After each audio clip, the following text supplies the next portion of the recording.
Entrevista com o técnico Guto Ferreira, pergunta de Pititinga, Marinho Júnior e Léo Souza. Sobre a entrada de Djalma, o que é que você queria dele? Boa noite, primeiro, né, aos três e a toda a torcida tricolor. Na realidade, Djalma treinou a semana toda, sempre alternando com o Jacaré, se preparando para... era uma das opções, começar com ele ou começar com o Jacaré, ele na lateral e Luiz na frente, como foi na sequência, ou o Jacaré na frente com o Luiz atrás, como nós iniciamos. Por quê? Porque Djalma é um jogador que tem um dos chutes mais fortes do grupo e direcionado. É um jogador que pega muito bem na bola e a entrada dele foi objetivando isso, né? E graças a Deus deu tudo certo.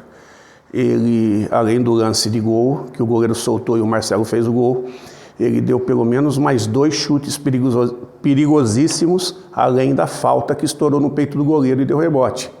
Então são 4 ações de qualidade que nós trabalhamos durante a semana e o Djalma foi muito feliz e eu estou muito feliz com a atuação dele. Pergunta de Fábio Passos. Ele pergunta sobre a manutenção, segundo ele, insistente de Marco Antônio como titular do time. Como é que você avalia? Eu acho que em cima de um triunfo tão difícil como foi, eu acho que a opinião dele é extremamente, me desculpe, mas na minha opinião desprezível para mim, porque por que ele não falou do Marco Antônio no jogo passado? Por que ele não perguntou o jogo passado sobre o Marco Antônio? Né? Criar um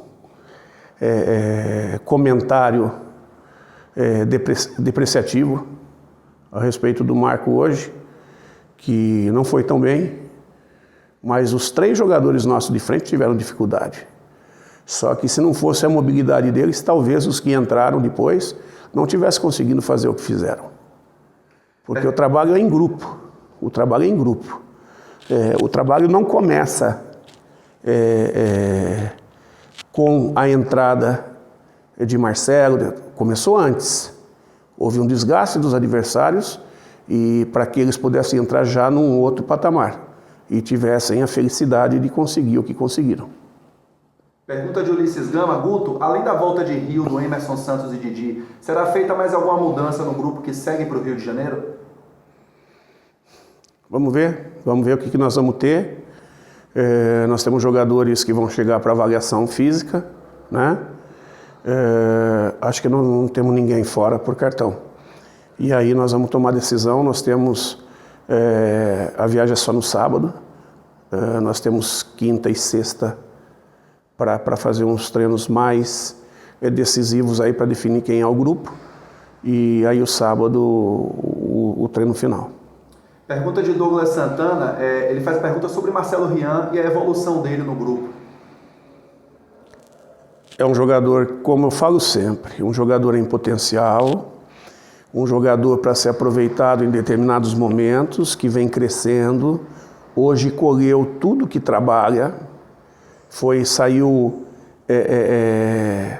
muito bem da partida, foi importantíssima a sua entrada, fez o gol do empate no rebote do goleiro, bateu a penalidade com muita personalidade, e tudo isso ele planta diariamente com treinamento sério, com dedicação. É um menino que se dedica muito, que ouve bastante, né?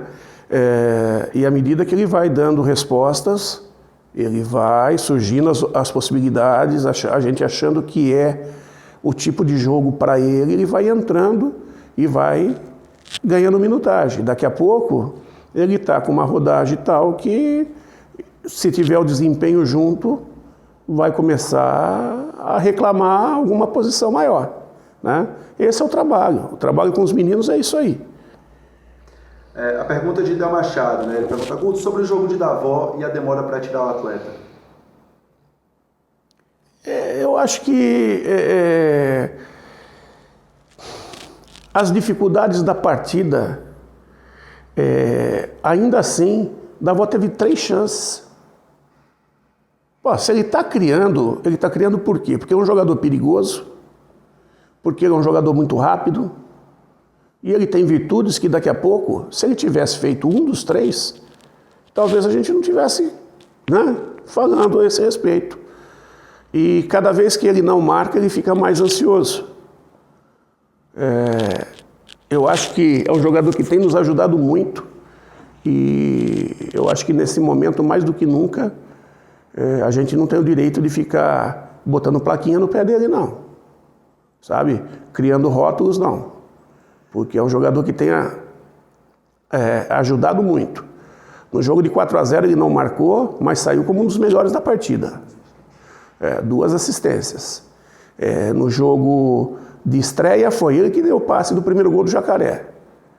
Então vamos com calma e a gente não pode esquecer da postura da equipe que nós enfrentamos, nós não podemos esquecer da qualidade do piso que nós enfrentamos, que é um jogo mais lento, um jogo mais difícil, onde o próprio time deles na saída de bola teve dificuldades, em domínios, né? E nós pegamos uma equipe postada, conseguiu o gol, um gol de fora da área, né? De longe, e aí se postou atrás e a gente não conseguiu quebrar com sucesso. Nós chegamos em condição de, tanto é que você pegar a estatística da partida, nós temos o dobro de finalizações que eles, né? O goleiro fez pelo menos 5 defesas muito boas, 3 saídas de gol e 2, uma saída de gol do Davó, teve uma saída no segundo tempo, foram 3 saídas de gol. E acho que teve uma do Marco Antônio. E aí no segundo tempo teve 2 chutes do Djalma, um no chão e um em cima. As últimas 3 perguntas, Jailson Badaúna. Guto, o primeiro tempo em que a equipe se perdeu após o gol, mas soube no segundo tempo se recuperar e conquistar a classificação. Qual a lição que fica no jogo de hoje? Eu acho que o que fica uma coisa que mais as pessoas daqui que vivem o futebol aqui da região falaram. Pô, seu time não desiste nunca. Eu acho que é esse espírito que tem que ser exaltado no Bahia. O Bahia não desistiu. O Bahia foi até o final. Só quem estava aqui sabe o que foi esse jogo, da maneira que foi esse jogo. A pressão que foi, estádio pequeno, lotado, chuva, grama de jardim. Tanto é que nós tivemos alguns problemas físicos no final, de desgaste por causa do tipo de piso, e eles sentiram mais que a gente. Eles foram no limite deles e alguns ultrapassaram o limite. E foi aí que a gente conseguiu fazer diferença, né? Graças a Deus, nós conseguimos, com a entrada dos meninos, mudar um pouco mais, né? E conseguimos fazer o gol. Nilson Luiz, Guto, esperava tantas dificuldades, o coração tá em dia? Eu estava calmo, cara. Estava calmo, até porque tem coisas que não está ao seu alcance. E mais do que nunca era um jogo que eu tinha que passar tranquilidade para a minha equipe. Também tinha, não vou dizer uma certeza clara, mas eu tinha uma intuição que a gente passaria. De que maneira, não sei, mas que a gente passaria. E graças a Deus tudo isso aconteceu. Última pergunta, Thiago Mastroianni. Guto, o que levou você a colocar força máxima no jogo sem poupar e por que o Bahia não conseguiu ficar com a vaga no tempo normal, na sua opinião? A força máxima foi que a gente veio de uma semana de folga, né? Nós jogamos na terça e voltamos a jogar só na terça. Então isso aí permitiu que a gente tivesse trabalho, tempo de descansar e trabalhar. E a postura, e nós não podemos esquecer da qualidade do adversário. Só um comentário bastante plausível aqui que as pessoas têm que entender. O Grêmio, que está entre os 4 da Série B, perdeu para o Mirassol, que perdeu o jogo aqui para eles. né?